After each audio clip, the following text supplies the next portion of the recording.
So tonight I'll actually be using a sort of a PowerPoint slide. I think that'll kind of help make sense of communication with some visuals. So I'm going to go ahead and just switch that over so you can see.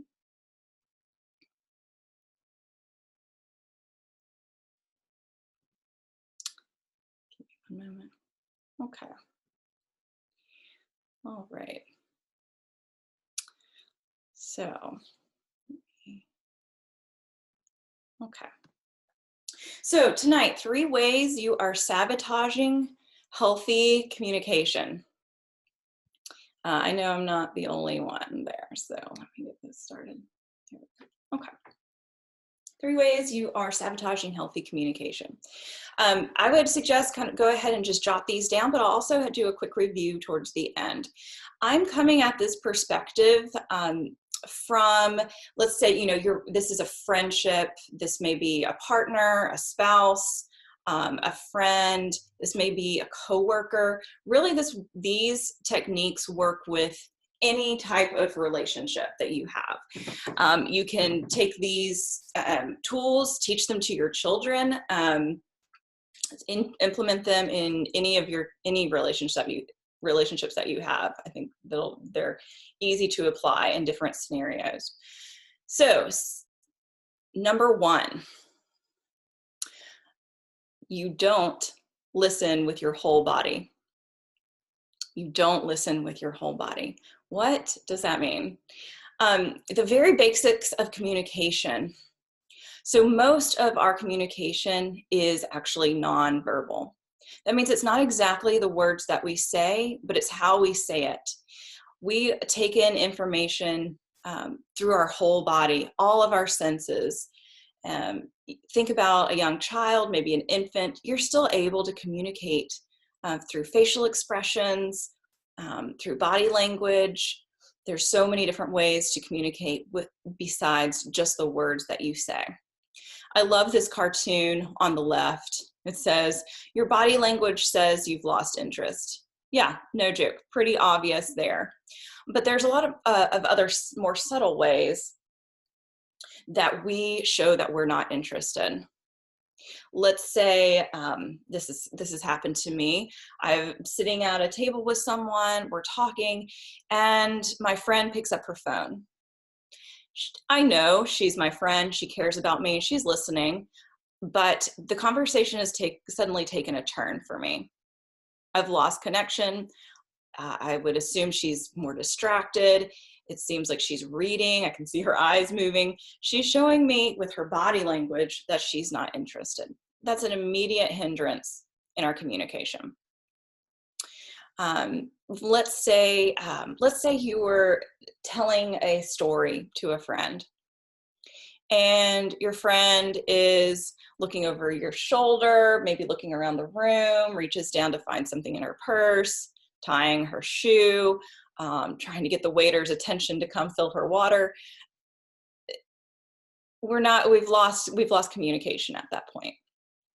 I love this picture on the right. This couple, they are listening with their whole bodies. They're actually doing a lot of things correctly in this picture. You can notice the 45-degree, well, actually more of a 90-degree angle they're facing each other. So they're not completely facing each other fully on. They're also not sitting side by side. They've turned towards each other. This is something I see all the time in couples counseling. As soon as a couple comes in and they sit down on the couch, I take in these body positions.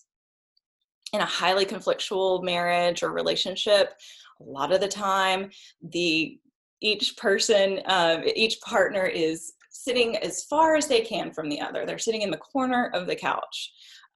Often one or both are sort of leaning away from the center of the couch towards each other. They're leaning away, and they're not making eye contact. So what this couple is showing on the right is they are not only facing towards each other, and you want to think about where are your knees pointing. You want them sort of pointing towards each other the way that they're doing here, that 90-degree angle. They're leaning towards each other. They're leaning forward with a 45-degree angle. Now, this has all been studied. There's actually studies done and science behind these small body postures. So if you want to help someone feel connected to you, or if you're wanting to relay to someone that you're listening, adjust these small but significant changes. And I know I didn't put the full picture here. I didn't put their full faces in there, but you can tell, even so, that they're making eye contact. It's their whole body posture. So if you're leaning away, not making eye contact, that's the very basics of sabotaging any type of healthy communication. You're already showing that you're not engaged, and you don't, as far as your body language, that you're not invested and you don't care. Now, you very well may care and be invested, but your body language isn't communicating that. So we're still under number one, you're listen with your whole body. And this is just the next one under here. So mirror neurons. What are mirror neurons? They are neurons that are located in the front of our brain. There's these specific neurons in our brain that are specifically designed to replicate what they pick up in the person in front of us. And here it is perfectly demonstrated by this man and his infant, I'm assuming his child. This is so important. These mirror neurons are picking up the emotion of the other person and replicating it. That's the very basics of empathy that we start learning from a very early age. It also enables us to form what's known in psychology as attachment. It's pretty much what it sounds like. It's forming an attachment. An attachment, healthy attachment, is the basis of any good relationship. Without secure attachment, there's automatically going to be so many roadblocks. So really lean into and take advantage of your mirror neurons. When you're in conversation, it is, I would say it is appropriate, absolutely, to follow along with the facial expressions of the person in front of you. If they are happy, their eyebrows are up, doing sort of the same thing, sort of doing what you see them doing, is sort of a sort of backup to the mirror neurons who are already working for you. And it just communicates to the other person that you're tracking with them and you're following along. Again, if you walk in and tell your friend, oh my goodness, you will not believe what happened. I was just offered the job, that I had been applying for. If your friend is kind of looking away and is not sort of engaging, that's again a sign that they're disconnected from what you're talking about. So take advantage of these mirror neurons that are built into our bodies already to help us create attachment, to help us communicate, and lean into that, and just check yourself and make sure your facial expressions are following what the person in front of you, the person you're communicating with, is displaying. Again, this is still listening with your whole body, turning towards. I heard this little example years ago, and it's always stuck with me. It was, well, actually in the 80s, there was a lot of studies done on couples and marriage, and finding the specific habits that would indicate whether a relationship would succeed or fail. There were actually 12 very specific habits that couples long-term who stayed together had these 12 habits, and couples that did not have those habits ended up having a divorce in the long run, which is amazing that they were able to predict, I think with 90 something, 90, I want to say 95% accuracy. Really incredible. So one of those habits is turning towards, and that is, I was about to tell the story of this older couple. So one of the examples, or one of the sort of interactions that was studied in the 80s, in this big burst of studying that was done, was this one particular couple. And the husband was, I think it was the wife who was looking out of the window, of the house, and the husband was sitting in a chair, reading the newspaper, I think. And the wife says, "Oh, there's so many birds in the tree today." Just sort of an offhanded comment. And the husband put his paper down, stood up, walked to the window and said, "Wow, you're right." That is such a small but perfect example of turning towards. That is not letting any stray comment slip by. When someone speaks to you, it's responding. Doesn't mean you have to put down your book and walk across the room and also look outside the window to comment on the birds. But it does mean making some sort of indication that you have heard and that you're picking up on what they're saying. That may just be, "Oh, neat." Something as small as just a nonverbal of, "Oh, cool," or just making a sound. Some sort of affirming that you have heard and that you are taking time to recognize the other person. So that's sort of an example, or this picture is sort of an example of that. Maybe perhaps the man has said something and the woman is turning towards, or maybe this is an example of the very opposite. Maybe she was speaking and he was not turning towards her. Not really sure there. We can use our imagination. Okay. All right, so number 2, the second thing that we may be doing that is sabotaging our healthy communication.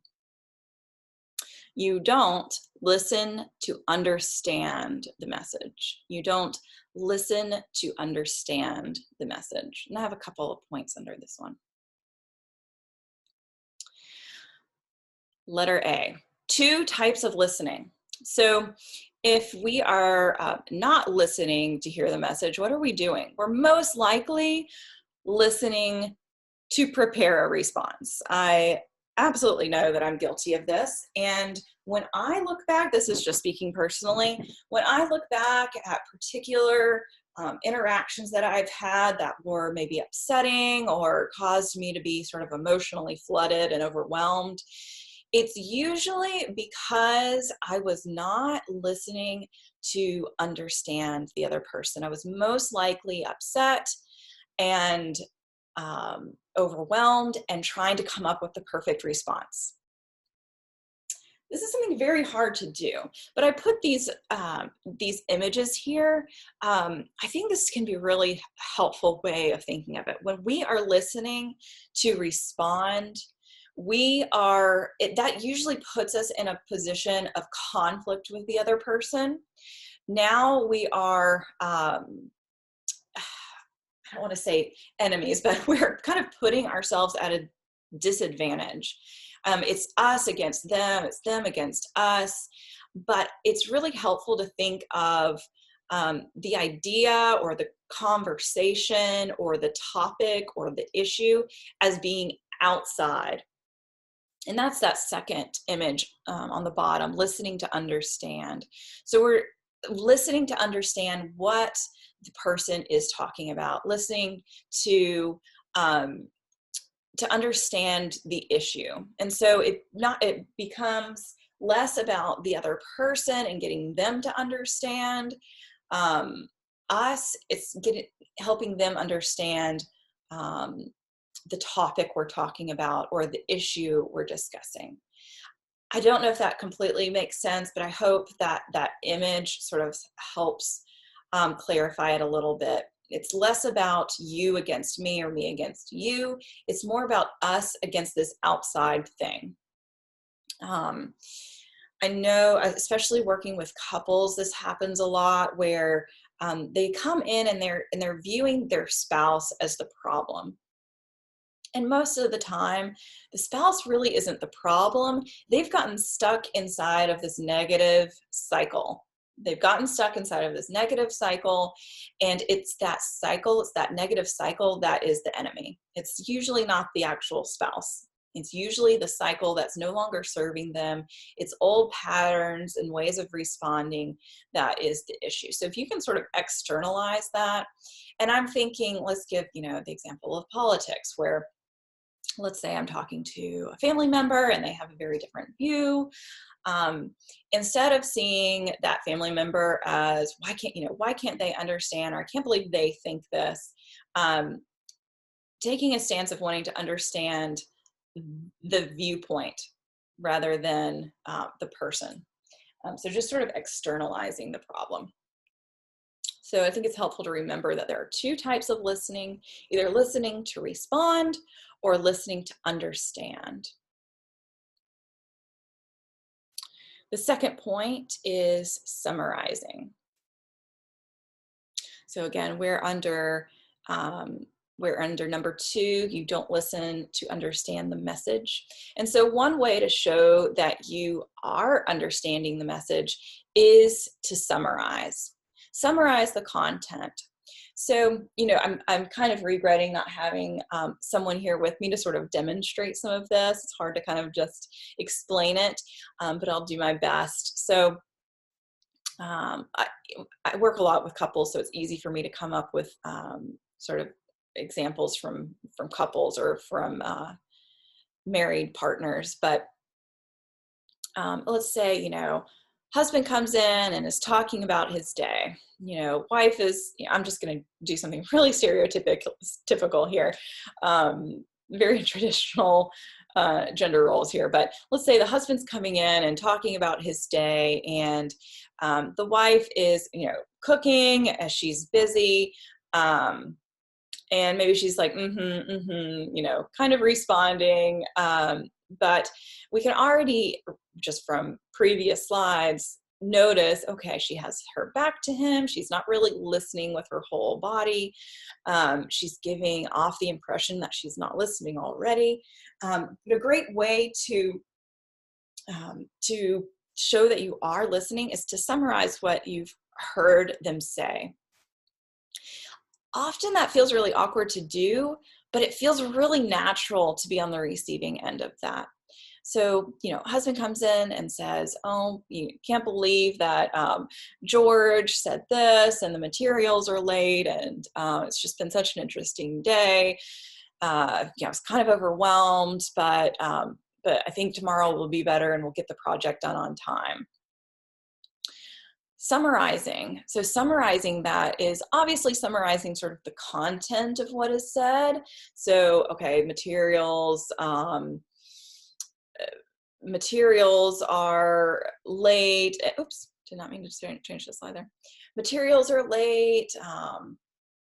Something about George, et cetera, et cetera. Summarizing that content.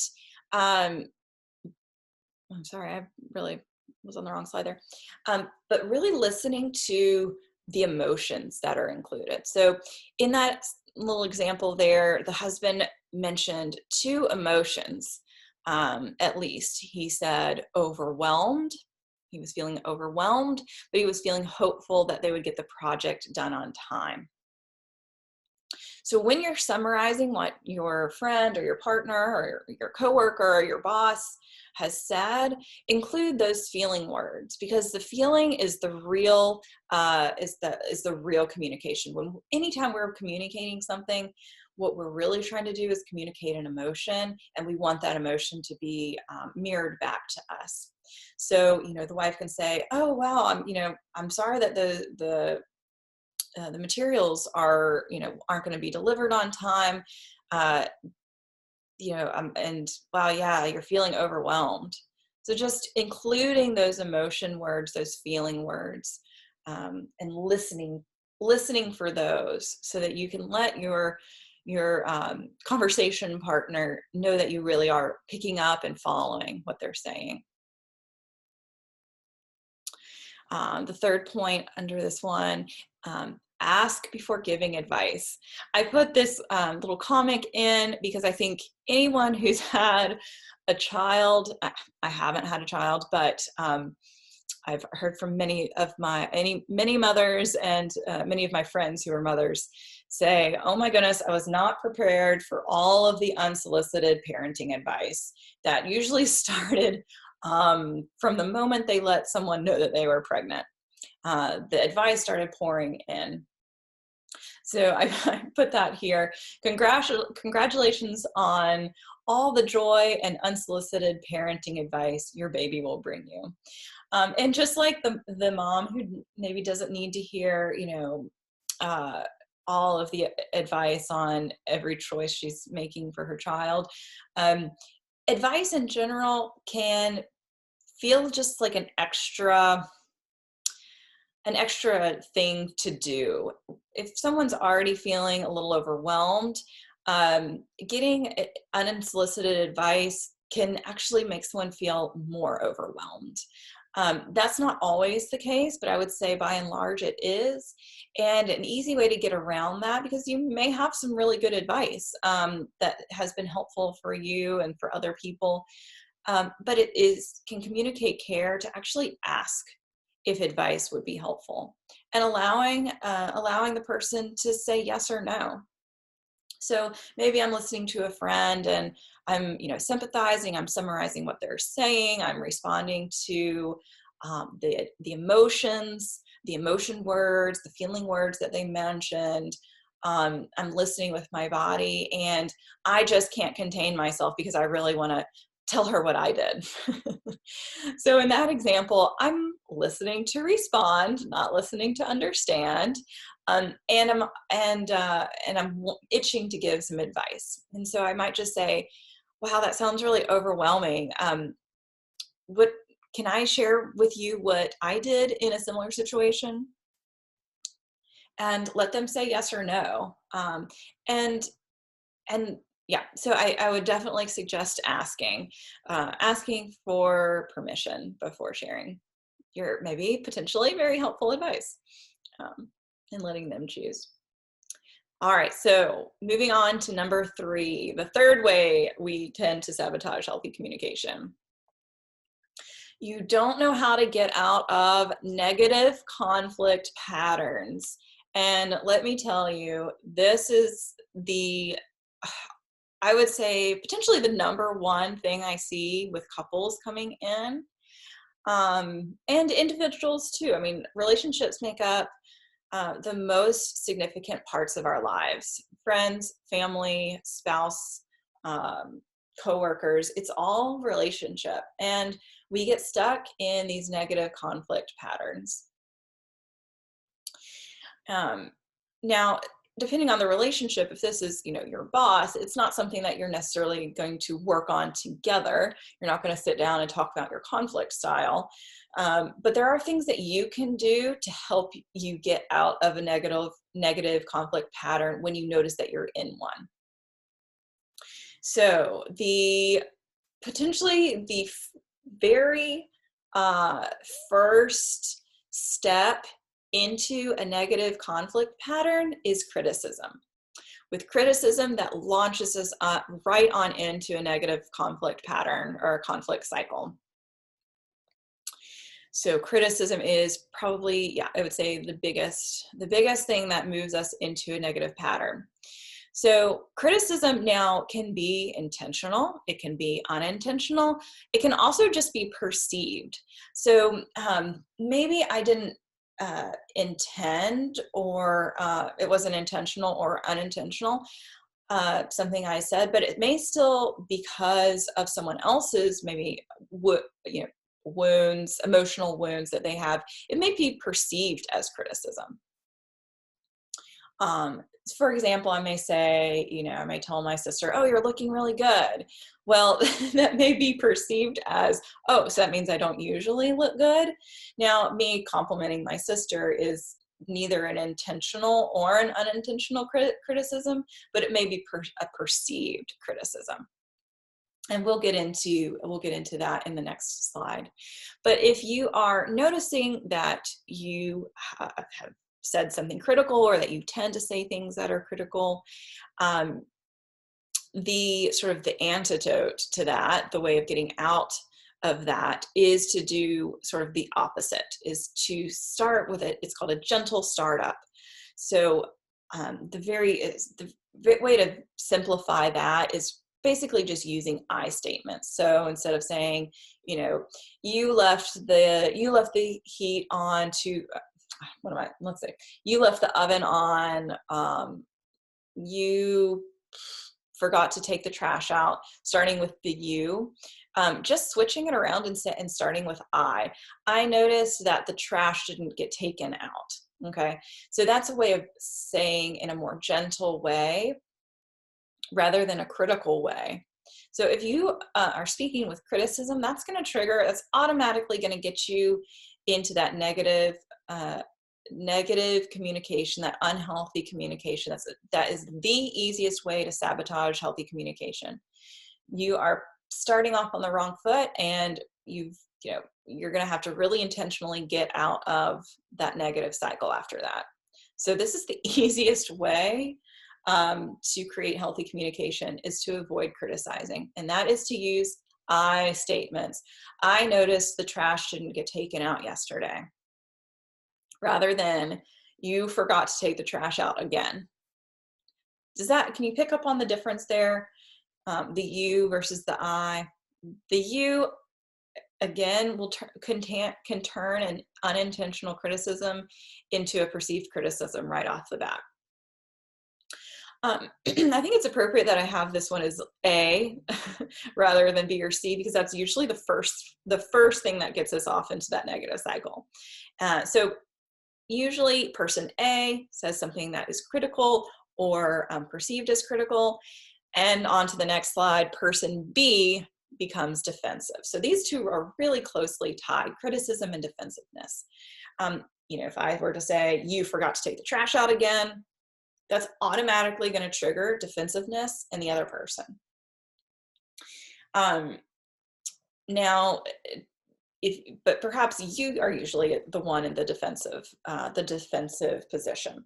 And in any close relationship,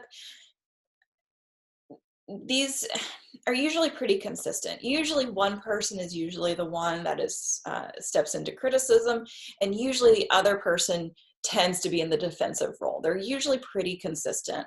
They're going to switch around, but usually you're going to tend to take one of these in any sort of consistent relationship, like a friendship or a partnership or a marriage. So if you notice that you tend to be the defensive one, that would be victimizing yourself to ward off a perceived attack and reverse the blame. So you're feeling blamed, you're feeling criticized, and you're basically trying to reverse the blame. Well, I was really busy and didn't have time to take the trash out. Do you see how that's not really communicating care or love for the other person? You're already jumping into a negative communications pattern. So just like criticism, to avoid criticism, I'll move that back. To avoid criticism, you're going to use a gentle startup by using I statements, just as you'll do that for criticism. With defensiveness, instead of stepping into defensiveness, it's taking responsibility. Now, that is one of the hardest things to do. That is really difficult. It takes a lot of self-control. It takes humility. But I promise you're doing yourself and everyone else doing yourself and everyone else a favor. This actually recently came up with, I'll be very open about this, with my mother. She had texted me multiple times throughout the week, and some of them I just truly didn't see come in, and a couple of them I did, but I was really busy or in the middle of something and thought, oh, I'll respond to her later. And of course, days went by and I never did.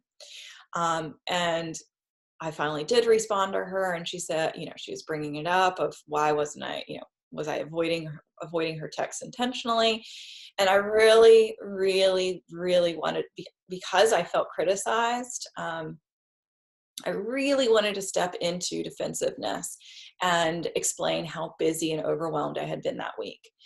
But I typed out a couple of texts and I quickly deleted them, and decided, you know what, because I know this and I work with communication all the time, I really had to take a step back and make the choice to step out of a negative conflict pattern and take responsibility. Yes, I was very busy. Yes, I had a lot going on. And yes, a couple of the texts I just did not see come in, but that wasn't the time to be defensive. So I took responsibility and apologized. So here it says, take responsibility, accept the person's perspective. So I was accepting my mom's perspective of, the communication that had happened or not happened that week, and offer an apology for any wrongdoing, which is what I did in that instance. And then it says, find what you can take responsibility for. So there will be times when we'll feel criticized for something, in the example I gave, it was my mistake of not responding quickly to her, which was hurtful to her.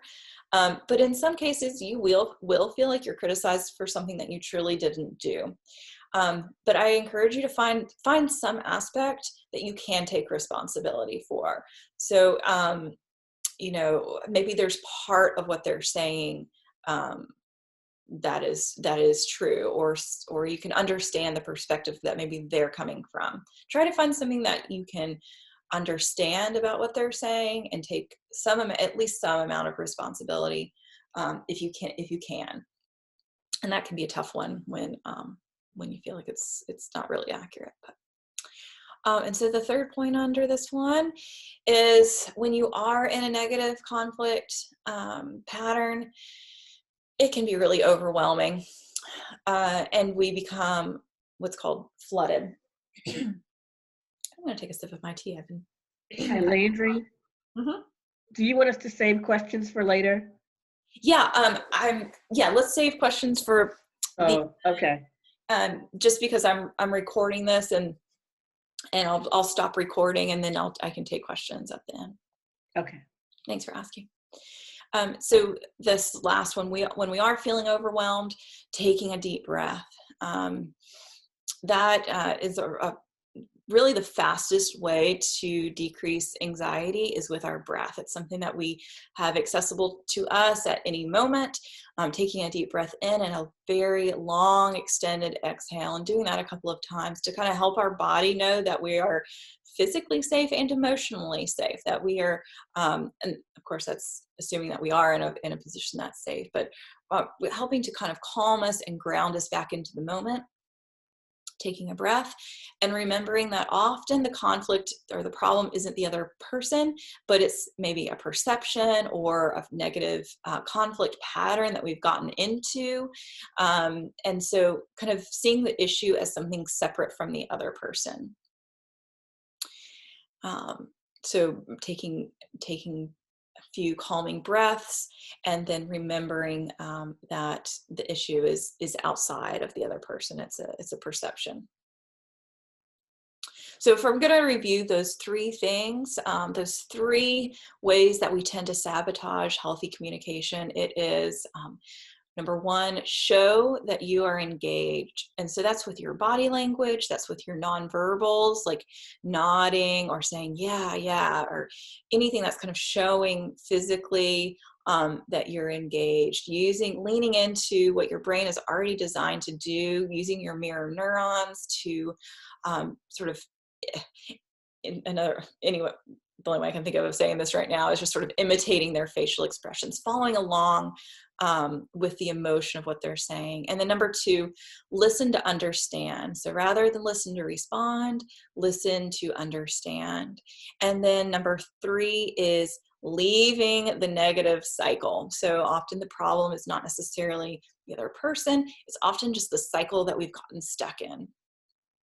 So kind of zooming out, realizing that it's the cycle that is the problem, and finding ways to step out of that cycle. So if it's criticism, If you're noticing you've become critical, or you may be coming across as critical, stepping into using I statements. If you're noticing that you've become defensive, maybe you're taking the other person's communication as critical, and that's triggering defensive-ness in you, seeing what you can take responsibility for to step out of that cycle. And then that last one there, breathe and remember. Remember that the conflict is separate from the person, separate from you. So I'm gonna stop sharing the screen. Sorry, this always takes me a moment to get out of that.